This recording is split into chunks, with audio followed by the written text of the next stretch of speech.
আরে আস্তে। ভিডিওটা সম্পূর্ণ দেখুন। What? এই শপিং এর চক্করে বউটা আমার ছেলেটার মাথা খাচ্ছে। না! আমাকে লুকিয়ে ছাইপাস কিনেছো, ফেলে আসো নাহলে কিন্তু ভালো হবে না।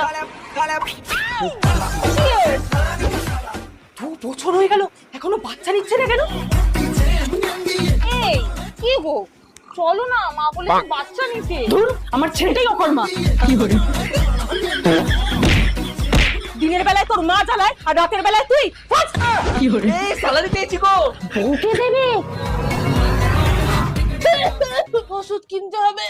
স্যালারি সবসময় মাকে দিতে হয় জানো না? তাহলে তোমার শপিং শপিং তো করবই, কিন্তু ইএমআই তে, আর কাটবে বুড়ির অ্যাকাউন্ট থেকে। বাহ, বাপের বাড়িতে জিনিস না আমার ফটো নিয়ে যাচ্ছে। এই তো বাপের বাড়ি থেকে এসছে। গয়নাগাটি সব তো ঠিকই আছে। মা এইগুলো রেখে সেম টু সেম নকল গয়না বানিয়ে